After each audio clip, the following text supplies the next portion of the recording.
사랑하는 성도 여러분, 우리가 섬기는 하나님은 풍성하신 하나님이시고 넉넉하신 하나님이신 줄로 믿습니다.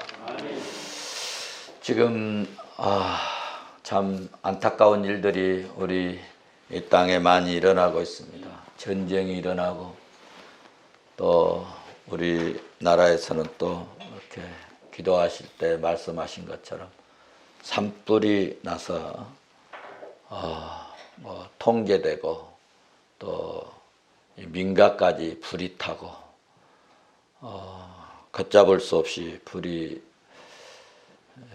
그 삼척지구 제가 화재가 난 산불이 나기 전날 강원도 덥사 갔다 왔는데 이렇게 산불이 났다고 뉴스에 나와서 깜짝 놀랐습니다. RNG 그 지역을 제가 보고 왔는데요. 정말 거기 가까이 불이 가면 엄청난 피해가 있을 것 같아서 저는 그곳을 보고 왔기 때문에 마음이 정말 저려지고 그렇습니다. 하나님 은혜로 빨리 이렇게 잘 산불이 정리되는 은혜가 있기를 기대합니다. 또 이렇게 전쟁도 사람 생각하기에는 금방 이길 것 같고 승리하는 것 같지만 어떤 때는 그 승리가 망하는 것이고 또 그 이김이 하나님 앞에 저주가 되는 경우도 있습니다. 하나님 은혜로 잘 정리가 됐으면 좋겠습니다. 정말 교회는 중요합니다. 오늘날 한국 교회 성도들이 교회관이 잘못되어서 하나님의 이 영광을 가리고 은혜와 복된 자리에서 또 이탈되고 멀어지고 떨어지고 그러고 있는 성도들이 있는데, 그런 의미에서 우리 푸른손교회 성도들은 믿음의 이 신학적 지식을 쌓고 신앙심이 견고하고 흔들리지 않는 믿음을 소유하였으니 우리는 참으로 복되고 복된 성도인 줄로 믿습니다. 우리는 십자가에서 피 흘리신 예수 그리스도를 우리의 구주로 믿습니다. 그러므로 우리는 예수 그리스도의 피공로로 구원받은 줄로 믿습니다. 교회는 예수 피로 사신 몸된 교회인 줄로 나는 확실히 믿습니다. 성경이 그렇게 말씀하고 있습니다. 우리는 예수님의 피로 죄 용서받고 또 예수님의 이 십자가의 구속의 사건으로 말미암아서 죄 용서받고 구원을 얻고 또 영생을 얻고 주의 몸된 교회의 공동체 일원이 된 줄로 믿습니다. 교회란 구성 요소가 인간적이거나 물리적인 것이 아니라 하나님의 생명의 피로, 하나님이 생명되는 피로 사도행전 20장 28절 근거에서 하나님의 생명되는 피로 된 것으로 우리가 이 땅에서 살고 지상에 있으면서도 우리가 이 땅에 살고 지상에 있으면서도 속해 있는 이 내용이 하늘나라에 속해 있고, 할렐루야, 사람들끼리 이렇게 모여 있고 모임을 갖고 해집되어 있으면서도 우리는 하나님의 자녀로 하나님의 것으로 특별한 아주 보이지 않는 유기적 조직체이기 때문에 교회는 하나님의 백성들의 공동체요, 그리스도의 몸이요, 신비적인 신령한 조직체임이 틀림없는 사실입니다. 그렇기 때문에 그 누구를 막론하고 교회를 여러분 위해서, 주의 몸된 교회를 위해서 충성하고 봉사하고 헌신하고 섬기는 자는 희한하게 사람들이 봤을 때는 별로 크게 될 것 같지 않고 크게 성공할지 할 것 같지 않은 것 같은 그런 환경이나 여건임에도 불구하고 하나님이 복이 임하고 하나님이 복을 주셔서 잘되고 형통하고 가정이 번성하고 그리고 희한하게 자녀들이 뭐 우리말로 뭐 특별히 학원 다니는 것도 없고 특별히 교육받은 것도 없는데 자녀들이 열리는 잘되는 축복의 길로 나아가는 경우들을 우리는 교회사적으로나 성경적으로나 또 우리 지금까지 신앙의 경험으로 봐서 확인하고 우리는 눈으로 볼 수 있었습니다. 그렇기 때문에 우리 푸른성교회 성도들은 주의 몸된 이 핏불에 세운 교회 공동체에서 섬기고 헌신해서 주님의 기쁨이 되시고 하늘에 하나님이 주시는 은혜와 복을 받는 성도들이 될 줄로 믿습니다. 그런데 교회를 핍박하고 교회를 분교하는 일에 앞장섰던 사람들 하나님께서 가만두지 아니하시고 저주의 사람들이 되었음을 우리는 성경을 통하여서 잘 알고 있습니다. 자, 그러면 어떻게 하면 우리는 정말 하나님이 복 주시는 사람이 될 수 있을까? 하나님이 은혜 주시는 축복의 성도가 될 수 있을까에 대해서 오늘 본문 5절에서 7절에 우리 성도들이 취해야 할 덕목 8가지를 말씀해 주셨습니다. 제가 지난 시간에도 말씀해 드렸는데 믿음에 또 뭐를 더하라? 덕을 더하라. 또 덕에 뭐를 더하라? 지식을 더하라. 또 지식에 뭐를 더하라? 절제를 더하라. 믿음은 하나님의 선물입니다. 절대로 믿음은 인간이 줄 수가 없어요. 여러분, 제가 아무리 믿음 가지세요, 돈 드릴 테니까, 도와드릴 테니까, 뭐 해줄 테니까 믿음 가지세요 해도요, 믿음이 생기지 않습니다. 믿음은 하나님이 주실 때만 생기는 거예요. 믿음은 하나님의 선물이에요. 내 말이 아니에요. 에베소서 2장 8절에서 그렇게 말씀하고 있어요. 믿음은 하나님의 선물로서 성도들이 가져야 할 이 첫 번째로 중요한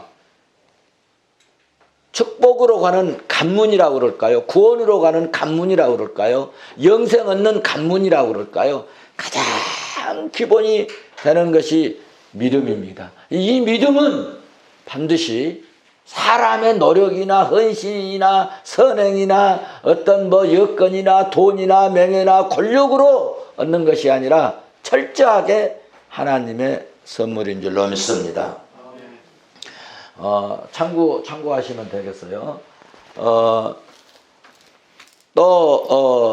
이 믿음에 덕을 쌓아라 그랬어요. 제가 이 덕에 대해서 또 말씀을 드렸지요. 덕은 우리 몸에 뭘과 같다? 살과 같다.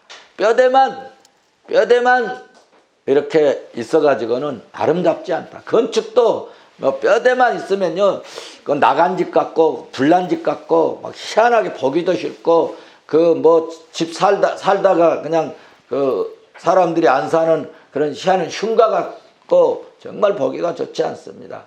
그런데 거기에 아름답게 인테리어를 하고 꾸미고 장식하면 아름다운 건물이 보기 좋은 건물이 됩니다. 사람도 마찬가지예요.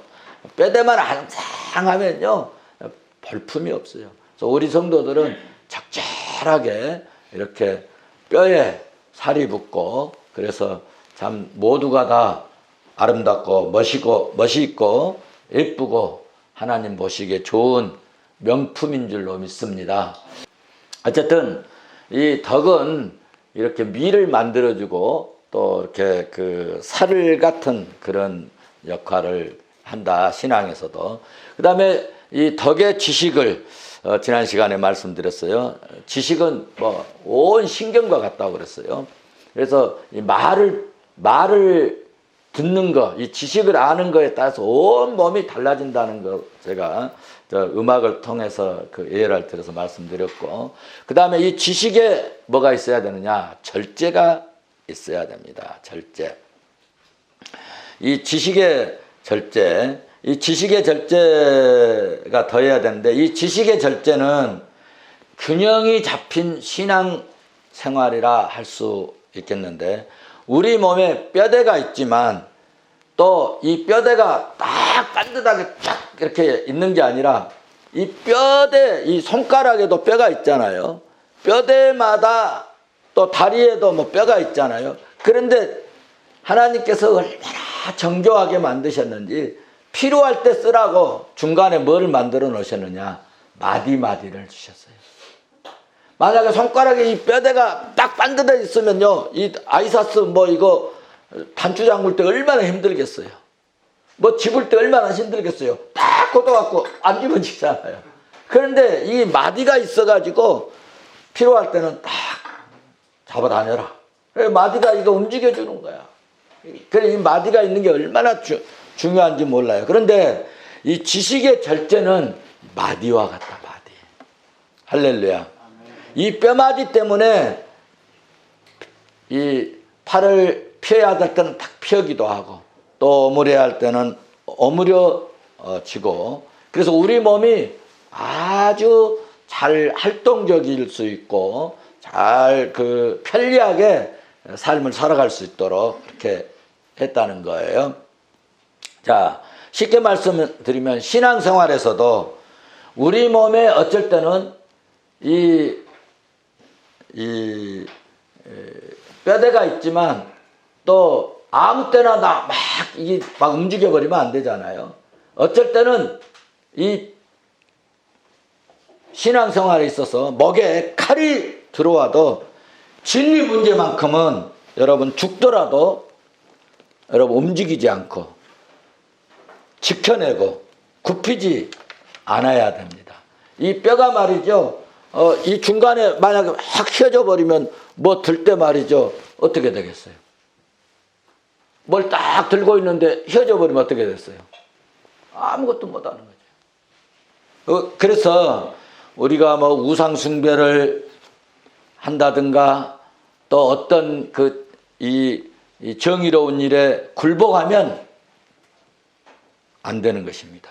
돈 줄 테니까 뭐 이렇게 좀 속여 보고 또 둘려보고 또 거짓말하고 또 교회 가지 말라고 하고 뭐 그러면 차라리 그 돈 버려버려라도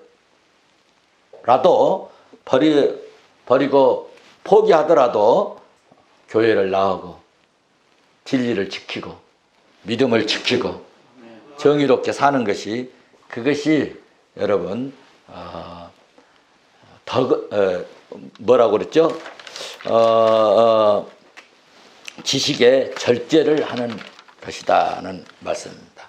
그래서 코로나19 때 이런 때도 그 시골의 목사님들 이제 요즘 교회 어때? 이렇게 물으면은 아이고 이게 어려워, 그런 얘기를 하면서 하는 얘기가, 아우 막 서울에서 자식들이 엄마 아버지 이 어려운 때 이 불안한 때 코로나 때 교회 가면 안 돼 막 한참 그랬다는 거예요.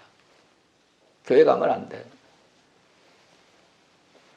그래서 교회 안 나온 교인들이 뭐 절반이 떨어졌다느나 뭐 30%가 떨어졌다 40%가 줄었다 그러잖아요. 그런데 우리는 하나님이 은혜를 주시고 믿음을 주셔서 주의를 지키고 예배를 드렸잖아요.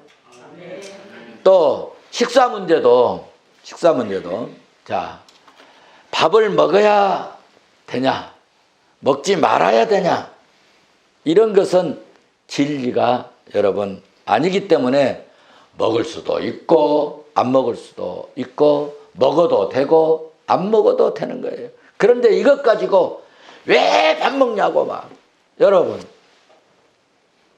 건강도 코로나 뭐 19 이런 것도 살려고 마스크도 쓰고 또 거리 두기도 하고 그러잖아요. 밥 안 먹으면 죽잖아요. 그러니까 밥 먹는 거예요. 멀리서 2시간, 3시간 걸려가지고 왔는데 아침도 안 먹고 왔는데 코로나 때문에 밥 안 먹지 말라고 그냥 돌려보는 게 마음이 아프잖아요. 이런 분들은 그냥 가려고 해도 좀 떨어져서라도 밥 먹고 가라고. 그런 것이 좋지 않겠습니까? 제 생각이에요. 제 생각. 이럴 때는 여러분, 너무 강하게 자기의 생각을 주장하지 말자는 것입니다. 이런 판국에 밥 먹어야 되겠냐고. 이렇게 배고픈데 밥도 안 주냐고. 너무 주장하지 말자. 이럴 때는 어떻게 하면 좋으냐 하면 교회 방침에 따르는 것이 균형 잡힌 신앙생활인 것입니다.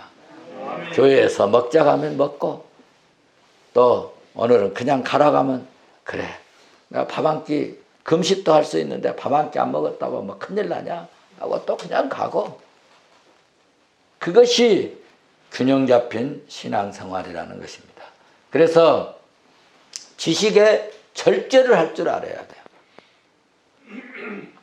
주장은 맞는데 사랑이 없고 여러분 현실과 강가한 그런 태도는 원리는 맞는데 포용성이 없고 덕이 안 되니까 우리 성도들은 지식에 절제가 있는 성도가 되면 좋겠습니다. 5번째로 절제에 인내를 더해야 된다고 말씀을 오늘 하고 있는데 인내는 우리 몸속에 근육과 힘줄이 쉽게 말하면 인대와 같습니다. 여러분 우리가 그냥 뼈만 있어서 또 이 마디가 있어서 움직일 것 같지만 이 뼈와 이 마디가 잘 적당하게 움직일 수 있도록 뭐가 잡아주고 있어요? 인대가 잡아주고 있어요. 인대가 파열되지고 끊어져 버리면 이것들이 얼마나 고통스럽고 재근형을 못하는 거예요.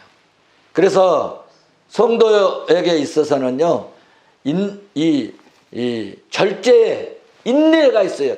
힘들어도 이 인대가 꽉 잡아주는 거예요. 지금 제가 예를 들어서 다리를 올려놓고 삐뚤어져요. 그런데 이 삐뚤어져 버리면 인대가 잡아주지 않으면은 이거는 부러져 버리는 거예요. 그러니까 힘들어도 인대가 꽉 잡아주는 거예요. 견디는 거예요. 이 인대가. 견뎌야 됩니다. 견뎌야 돼요. 참아야 돼요. 끝까지 있어야 돼요. 안 그러면 큰일 나요. 하고 인대가 꽉 잡아주는 거예요. 그래서 이 절제의 인내가 우리 믿음의 사람들에게 신앙생활하는 성도들에게는 꼭 필요하다. 그러면은 이런 이제 근육이나 이런 뭐 알통이 생기고 이런 것들이 이제 인대 역할을 하는 건데 이런 것들이 생기려면은 그냥 밥만 먹고 가만히 있으면 생기지 않습니다. 뭐를 해야 되느냐? 여기도 알통 생기려면 뭐를 해야 돼요? 운동을 해야 되는 거예요. 뭐 아링을 하든지 녁기를 든다든지 퀴샵을 한다든지 그렇게 해야 되는 거예요. 가만히 있으면은 이 근육이 생기지 않고 핏줄이 생기지가 않아요. 운동을 해야 돼요. 열심히 반복적으로. 그래서 훈련하고 운동선수들이 뭐예요? 단련을 하는 거예요. 단련을. 여러분 영적으로도 마찬가지입니다. 인내는 오래 참고 견뎌버리는 것입니다. 위협이나 무력으로 핍박한다고 물러서는 것이 아닙니다. 주의 일하다가 누가 뭐라고 한마디 한다고 포기하면 영적 근육이 생기지 않는 것입니다. 협박하고 위협이 있고 여러분 좀 어렵고 힘들어도 믿음을 지키고 주의를 지키고 헌금생활도 하고 꾸준히 주의 일을 하고 전도도 꾸준히 하고 말이죠. 성김도 꾸준히 하고 그래야 여러분 믿음의 인대, 믿음의 이 근육이 생기고 믿음의 알통도 생기고 심줄이 생겨서 그러면은 피순환도 잘 되고 혈액순환이 잘 되는 것처럼 하나님의 은혜의 공급이 잘 되는 것입니다. 믿습니까? 이런 원리는 육적이나 영적이나 똑같은 원리입니다. 그래서 이 어려운 때에도 우리는 이 어렵다고 내가 믿음 생활 이렇게 잘하는데 신앙생활 이렇게 잘했는데 내 나름대로 정말 최선을 다했는데 왜 이런 어려움이 와? 이럴 때 주신 말씀을 기억하십시오. 잠언 24장 10절에서 그렇게 말씀하고 있습니다. 네가 만일 한란 날에 낙담하면 내 힘이 미약함을 보임이라. 뭐 하지 말라는 거예요? 낙담하지 말아라. 하나님의 뜻이 있다. 하나님의 도우심이 있다. 여러분, 나는 이렇게 참 전쟁하는 것을 보고 누가 이기면 좋을까? 누가 승리하면 좋을까? 할 때 그런 마음이 들어요. 전쟁은 어느 분이 잘하느냐? 이 세상에서 전쟁은 하나님이 제일 잘하십니다. 그래서 우리가 하나님을 표현할 때 전쟁에 능하신 하나님. 할렐루야. 인생의 전쟁, 삶의 전쟁, 영적인 전쟁. 여러분, 이런 전쟁에 능하신 하나님께 맡기고 우리는 어떤 일이 있어도 낙담하지 말고 좌절하지 말고 주님 바라보고 믿음으로 사는 우리 성도들이 되었으면 좋겠습니다. 여섯 번째로 인내의 경건을 더해야 된다고 오늘 본문은 말씀하고 있습니다. 경건은 말로 되는 것이 아니고 믿음과 능력으로 되는 것입니다. 경건의 모양만 있는 사람은 세상에서 빛과 소금이 될 수 없습니다. 뼈대가 좋고 몸이 짱이고 얼굴이 짱이어도 밤낮으로 슬퍼 마시고 밤낮 흥청망청 인생을 낭비하고 세상의 유혹에 빠지고 허랑방탕하면 성령의 열매를 결코 맺을 수 없습니다. 우리 성도들은 말씀 충만하고 성령 충만하고 은혜가 충만하고 인내하고 경건미까지 있는 멋진 그리스도인이 될 수 있기를 주의 이름으로 축원합니다.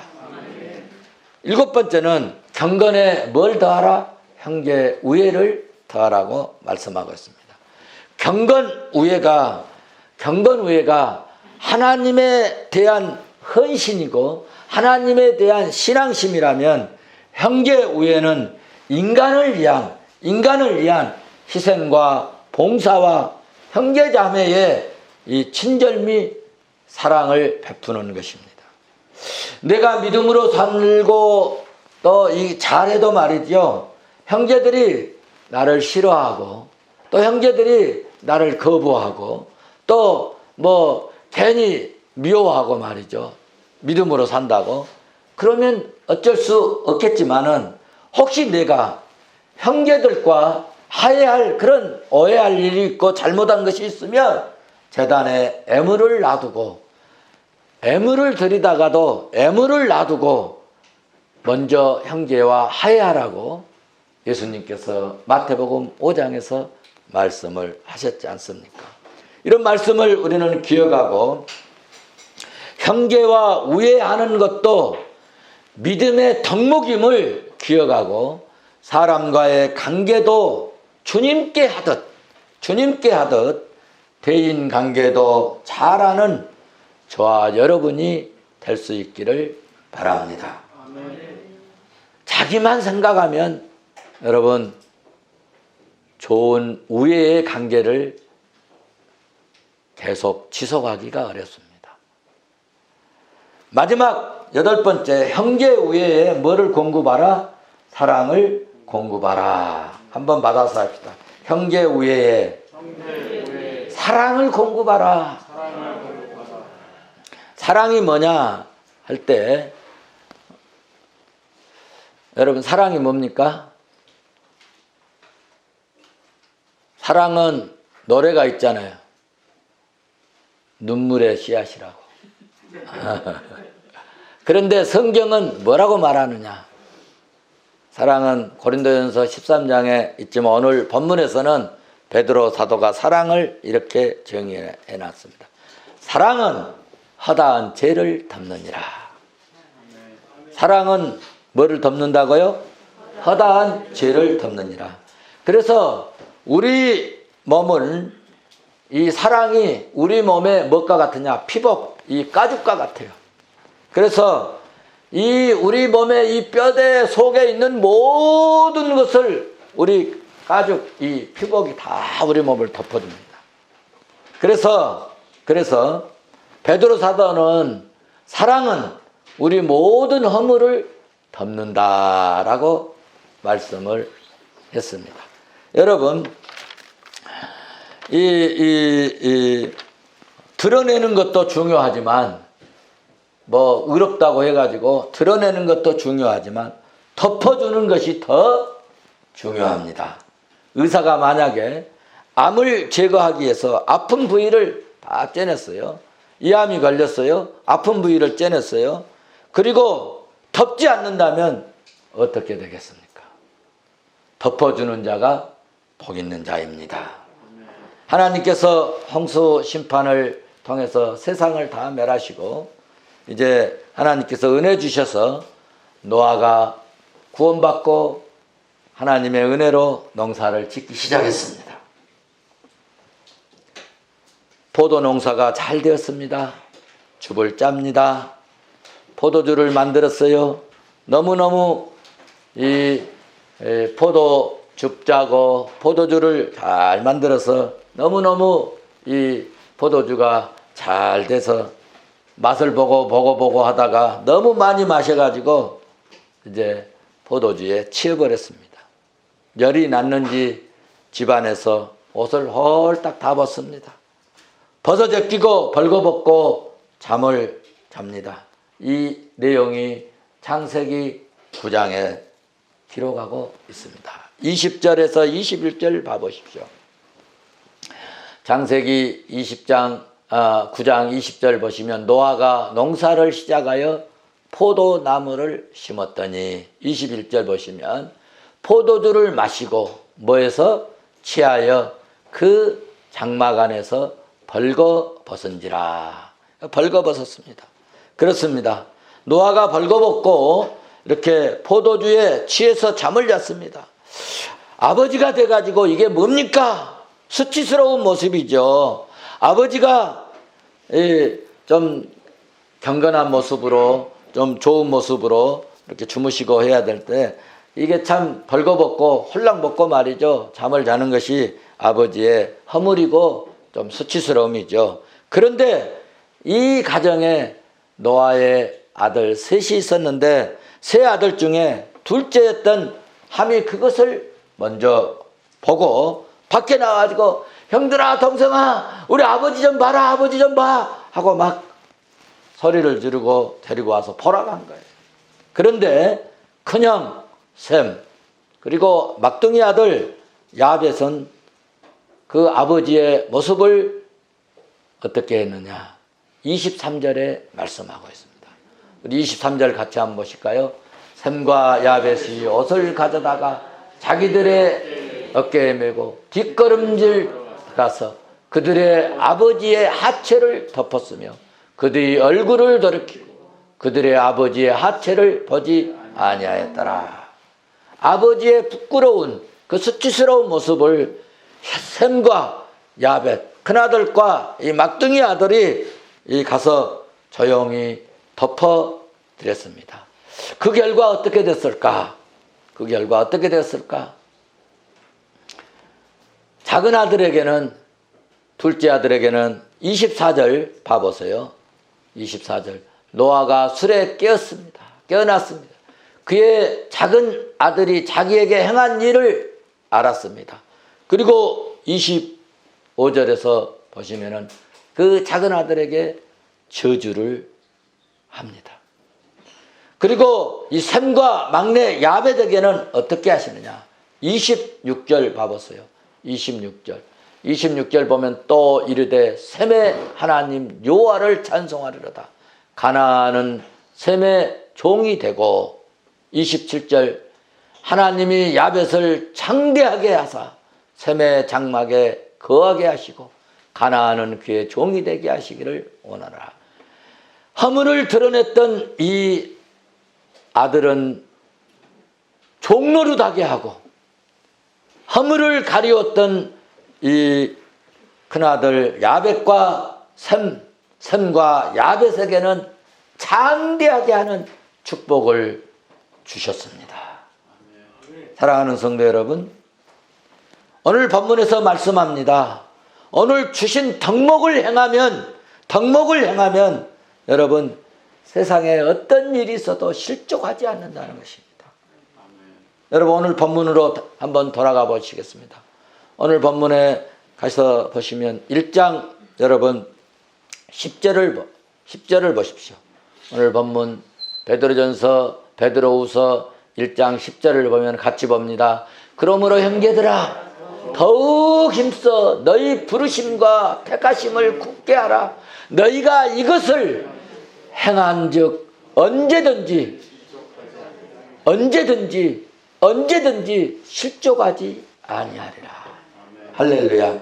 여러분 오늘 이 덕목을 우리가 정말 잘 지키면 언제든지 실족하지 않는 은혜와 복을 하나님이 주시고 또 한 가지 축복을 주시는데 11절을 보시면 굉장히 중요한 말씀을 하고 있습니다. 기가 막힌 축복이 있습니다. 11절 같이 봅니다. 이같이 하면은 우리 주 예수 곧 구주 예수 그리스도의 영원한 나라에 들어감을 어떻게 하신다?